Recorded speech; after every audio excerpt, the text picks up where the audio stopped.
Manchester United 2. Well, I should say first Liverpool 2, Manchester United 2. And what a game it was at Anfield. I'm still speechless after what I saw. What an ending to the game. What a second half of football. If you were a neutral, you enjoyed this game the most. If you're a Liverpool fan, you probably didn't enjoy it as much. And if you're a United fan, you're quite disappointed because I think we should have left with all 3 points. And I mean, let's just talk about the game. I mean, what a game of football was, especially in the second half. The first half ended 0-0. Let's just be honest. I felt like United deserved to have the lead in the first half. 2 missed chances. You know, United started the game well, then eventually obviously Liverpool grew into the game a little bit more. Then United had 2 chances, one starting with Dello, great ball in behind. I think it was played by Martinez, finds him in space, runs in behind Trent, squares it up to, well, I wouldn't say squared it. He should have squared it. See where my mind is going. He crossed it to Ahmad, and Ahmad slightly overruns the ball, and I'm looking at that, and I'm like, should Della have probably played it on the floor, or should have Ahmad slowed down a little bit? But it's still a missed opportunity. And I'm looking at that, I'm quite disappointed because we should have been 1-0 up. And to follow up with that, there comes a Højlund chance. Another ball played in behind. Trent plays everyone on side. Højlund runs one-on-one with the keeper. A little bit more from the left-hand side rather than being central. Similar to the one against Newcastle, and just kicks it at Alisson. And I'm looking at that, I'm like, it's so frustrating. How does a striker miss one-on-one chances in consecutive games? And it's like, it's reaching a point where us United fans are looking at these chances. It's like, we don't have confidence in our striker to finish his one-on-one chances. That's not acceptable. Højlund should be doing a lot better there. You have the whole of the goal to aim for, and you missed that. And I don't understand how you could get into Alisson instead of picking one of the corners. But overall, I felt like United started the game very well. The game plan was very good. Ugarte had a very good game as well. You know, the defense was pretty solid. Onana didn't really have any mistakes.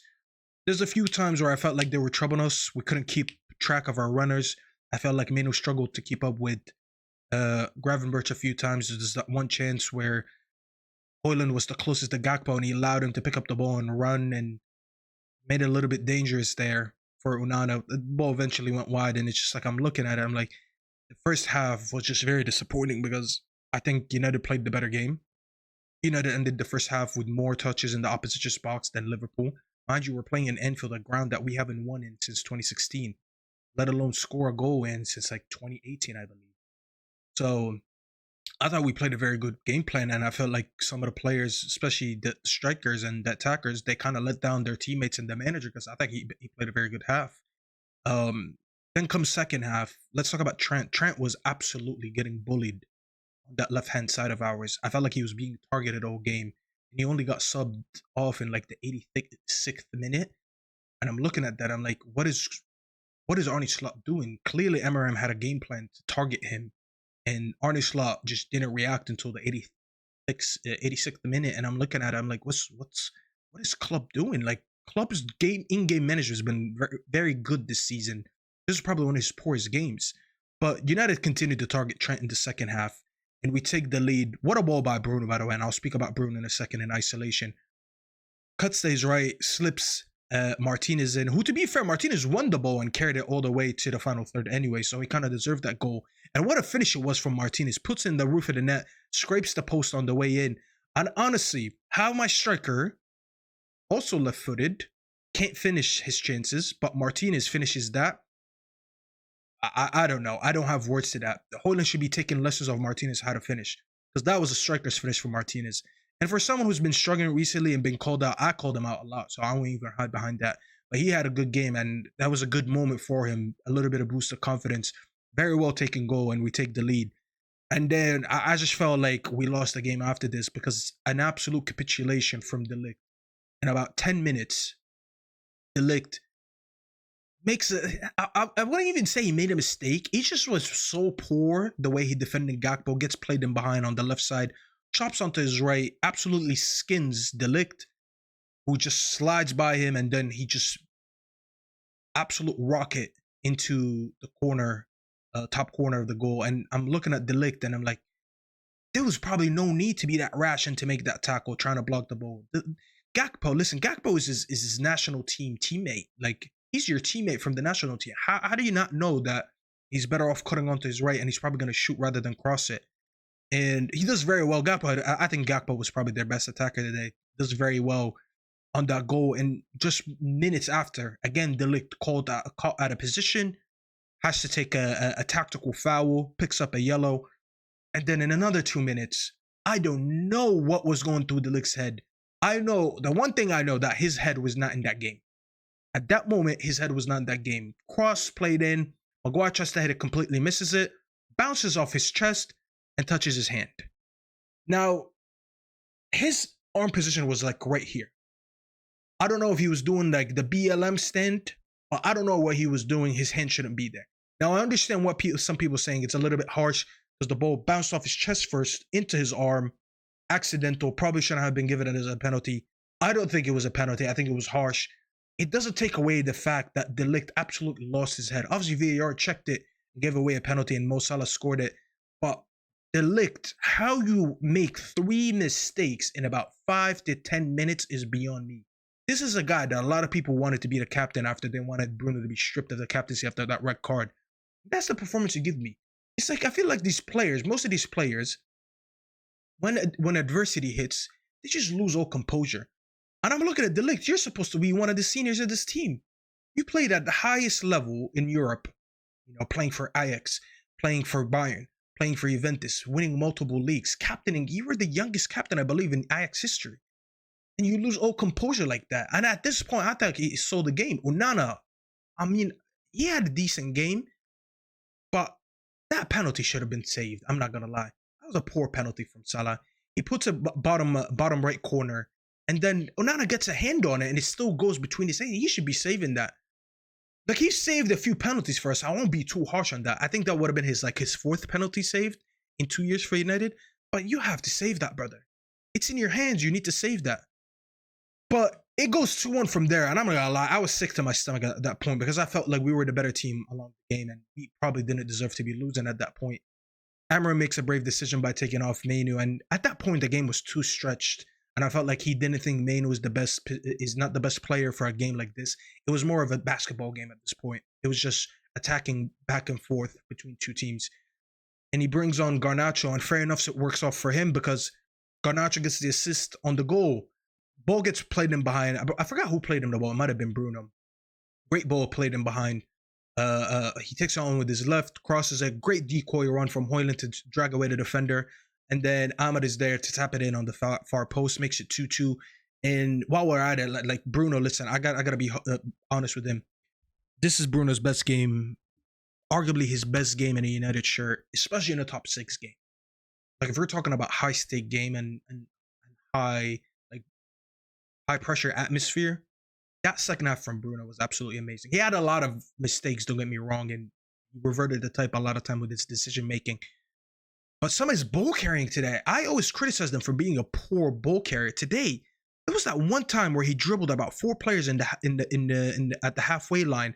And Tread pulled him back and picked up a yellow. I looked at Bruno and I'm like, I don't think I've ever seen Bruno do this. I don't. It's what he did today in the game, especially that second half. He really took that game by the scruff of the neck. And as someone who's been very critical of him, and I'm not really fond of a lot of the things that he does on the pitch, today in that second half, I gotta give credit where credit is due, and he was one of the better players on the pitch, if I'm being honest. And then we make another sub. Højlund comes off late, and Xerxes comes on, and obviously let's just address the elephant in the room. That last chance, I go watch my reaction to the watch along. It was in the last 5 minutes. I didn't even speak after. I just ended the stream. Just go watch my reaction, and you'll understand what I'm talking about. If you didn't see it, if you weren't in my watch along today, just go watch it. Hopefully someone already timestamped it. Xerxes gets played in behind, decides to pass instead of shoot. Like, listen, I don't have an issue. I've seen a lot of people saying Xerxes should have shot it. I don't agree. I don't have a problem with the fact that he tried to make the right pass and give it to someone who had a better angle to shoot. Because he was, the angle's a little bit closed on it. I mean, Allison comes out, covers his angles a little bit well. I think Konate and someone else were already in goal. So the chances are, if he shoots it, probably hits one of these 3 players that I mentioned. I think he makes the right decision. I don't have an issue that he wanted to pass it. I have an issue with how he passed it. That pass, I mean, Maguire absolutely fluffs his lines, but But I'm looking at the pass again. That ball was wobbly from Xerxes. It's a combination of mistakes. Maguire should have took a touch, if I'm being honest. But the way Xerxes played the ball, like, if you just put it on the floor, especially that it's a center back, I understand, like, he's probably not thinking the moment. He just wants to square it to whoever's next to him. But the wobbly pass and then Maguire, no composure. Again, talking about composure from the seniors of this team. He's not an attacker, fair enough. But Maguire, take a touch, brother. If Maguire takes a touch there, no one is around him, and that's an easy tap in. Instead, he kicks it into Rosed. Absolutely. They just... And then, listen, I'll be honest. I've seen a lot of people after. I didn't even want to watch it since, because people saying it was offside anyway. So it could have been offside. But let's just pretend that it wasn't offside. And he was onside. You have to finish this chance. Last kick of the game, you're leaving with 3 points for the first time from Anfield since 2016. And they absolutely bottled it there, those two. But overall, I'm proud and I'm disappointed at the same time. Disappointed not to leave with the 3 points. Proud of the way some of these players performed. I thought Lenny Yoro had a very good cameo when he came on. That last ditch tackle on Nunes. What a tackle.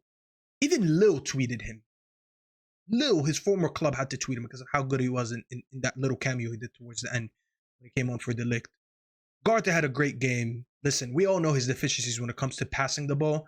Off the ball, the guy is just running everywhere. He's an absolute engine. I can't wait to see some of the additions that we would have in this team to kind of cover for his flaws. But he was amazing.